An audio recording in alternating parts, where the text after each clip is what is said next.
Nous allons discuter les types de diagrammes et les avantages et inconvénients de ces diagrammes.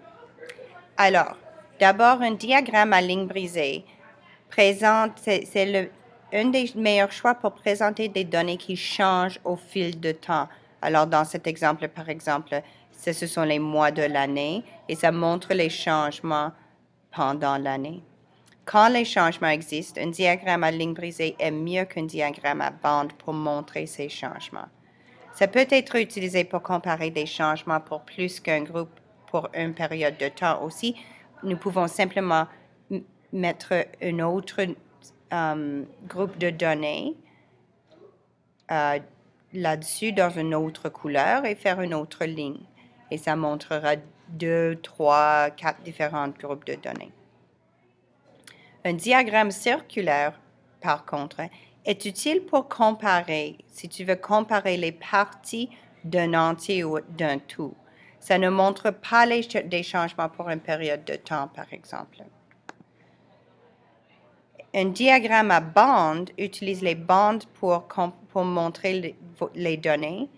C'est utile pour comparer des différents groupes ou pour comparer des changements pour une période de temps, comme un diagramme à ligne brisée.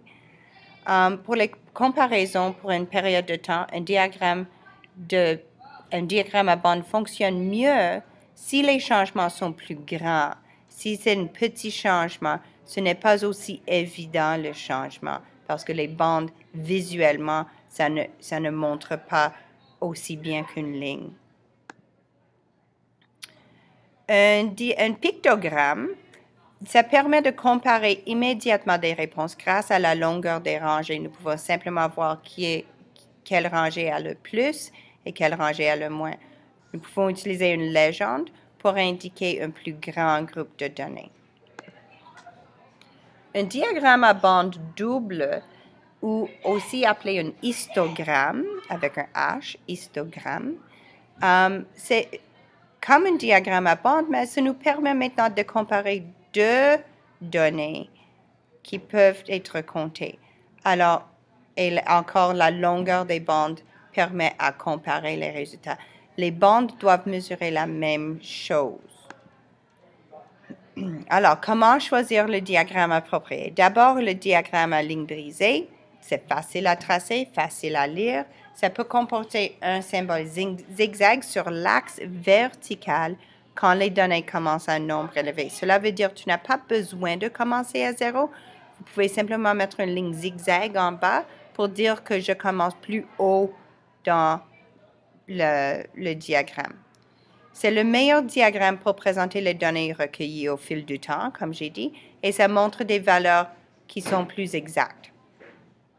Ce n'est pas aussi les inconvénients, par exemple, ce n'est pas aussi attrayant visuellement que les autres diagrammes. Ce n'est pas pratique pour beaucoup de données. Si tu as plus que 50 données, par exemple, ton diagramme deviendrait très long. Et ça exige un petit étendue. Si tu as une donnée qui est 10, une donnée qui est 500, une donnée qui est 2 millions, c'est difficile à créer un diagramme pour cela parce que ce sera très haut aussi. Diagramme circulaire, les avantages, ça montre les parties d'un tout, comme j'ai mentionné.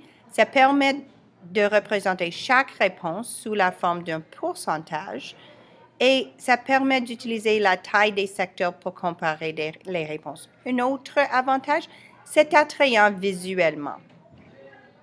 Les inconvénients, par exemple, ça n'indique pas le nombre de personnes qui ont choisi chaque réponse ou le nombre dans ce groupe de données. Ça montre un pourcentage, mais pas le nombre exact. Alors, ça ne permet pas de calculer le nombre total de personnes qui ont répondu et c'est difficile à créer avec précision. C'est difficile d'être exact en créant ce type de diagramme.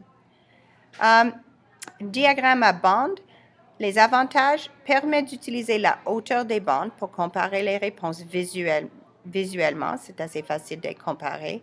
Ça permet d'utiliser une échelle pour calculer le nombre total de personnes qui ont répondu au sondage et c'est facile à construire.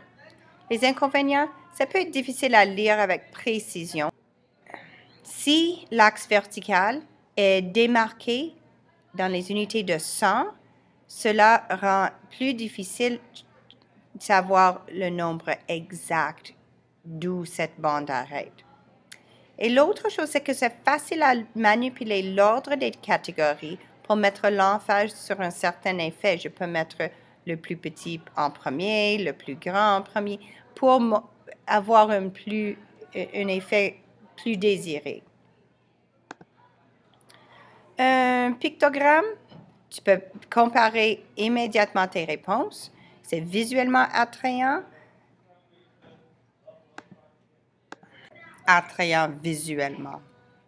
Et aussi, il permet d'utiliser une légende pour calculer le nombre total d'élèves qui ont répondu au sondage. Je peux facilement ajouter tout cela ensemble selon la légende pour savoir combien d'élèves en tout, combien de personnes en tout ont répondu au sondage.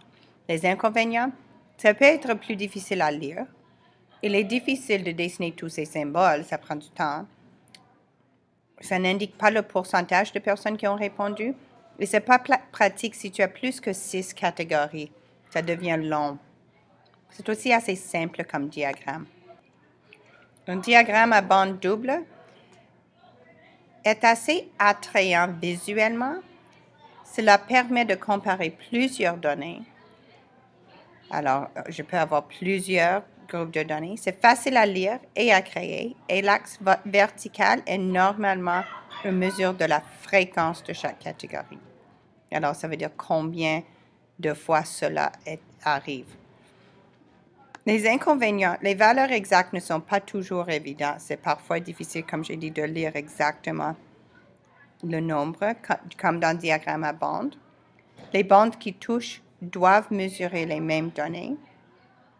Alors, les deux bandes ici, l'orange et le jaune, doivent mesurer la même donnée.